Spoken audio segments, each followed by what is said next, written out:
down at the town below, about a 500-meter hike up. Now we're going to shoot a book review for a wonderful book that I've read twice now. First time when I was about 15 years old. Second time just on this hike. I've been on a hike now for about 15 days. And I have to say that this is one of the best realignment tools. I often say this about books, that they're good realignment tools or good ways to check back in with yourself, or good reference points for states of being or frames of mind. And this book definitely is a very concise, beautifully packed version of one of these types of books. And that book is Siddhartha by Hermann Hesse. This is a book about a young man that goes through his life, and he's searching for liberation. It's told through Hindu and through Buddhist belief system, because the boy grows up in India, but it's much more meta than any particular religion or ideology. He's simply searching for, you could say, purpose or meaning or this sort of a thing. And I think that this book perfectly captures the primordial oscillations, you could almost say. It's how I've been thinking about it. These kind of like oscillations of clarity and confusion and purpose and emptiness and drive and being.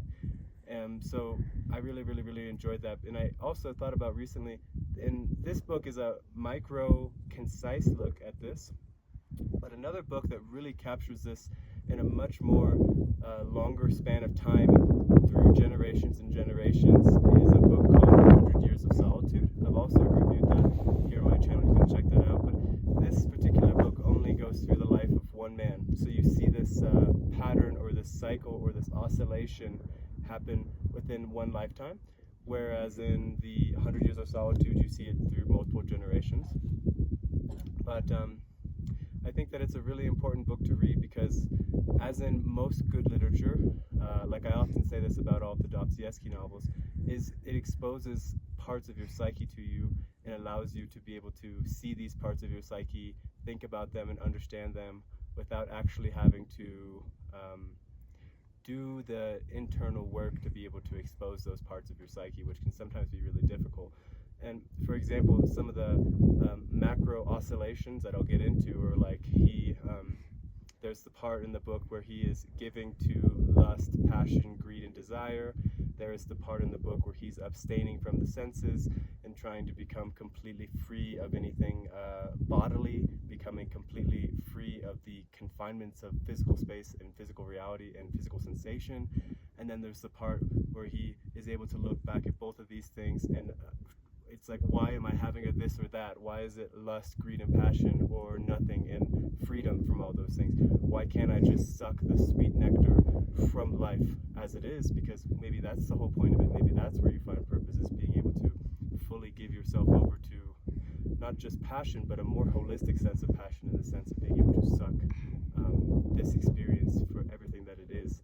Because it's almost like, why are we here if it's not to fully be able to integrate ourselves into what we're here with? And so those are three of kind of like the macro oscillations that he's kind of going through consistently. And the way in which those things are explained, it's about each like 40 or 50 pages, and it's so clear, concise, easy to read, and also fun. I think Hermann Hesse is a really fun, great writer, so he adds a little bit of humor in there, and he puts it really well. And for me, I really resonated with this book because I feel like it definitely, like I said in the beginning, it's a realignment tool. So what that really means is that it catches you at whatever point you happen to be at and can show you where you are, where you have been, where, you know, all these different points and references of states of mind and frameworks of being. You know, it caught me at a place where it was talking a lot about childlike people. He uses this as a reference. Childlike people are people who can give themselves to life, fully give themselves to their passions, to their greed, to their love, to their desire. And Siddhartha is the name of the person in this book. He is looking down on these people because he's thinking, well, these people are just giving themselves over to chaos. They're giving themselves over to the Buddhist idea of samsara, which is the chaos and what is keeping them in the cycle of death and rebirth, because they're not liberating themselves from this game of falling victim to passion. And there's a point where he talks about, you know, he's making love to this woman quite often. She's teaching him the ways of love.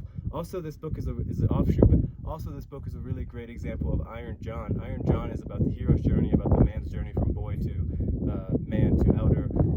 It also talks about this sequence that the boy goes through in the beginning of his life, where it's in the garden, where he learns how to be a lover. And I really thought that this book captured that well too. So anyway, Siddhartha is making love to this woman often, and after quite a long time, she asks him, like, you make love to me all the time, but you can't love me. And then they both agree that love is a condition of childlike people who give themselves over to things that aren't really truly liberated or enlightened. And then it comes full circle in the end, and I thought that was so beautiful how then he's able to abstract out this idea of love much more beautifully once he has a son of his own. And then it's like then it's back to this other oscillation of being able to fully suck the nectar of pure light, because it's like, I know that the love I have for my child is chaos, and it's unpure, and it's tainting my liberation, but it's the sweetest love I've ever known, and it's the sweetest of the nectar of life.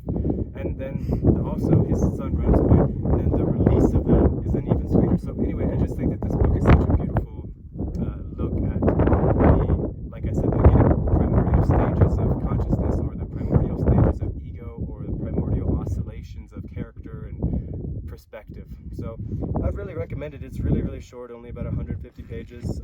I would recommend it to pretty much any person, because it's a very, very simple book. You can get a lot out of it, and I think it's one of those books that anytime, no matter when you're reading it in your life, you'll always be able to pick out how it directly correlates to your own life, no matter what position you might be in your life.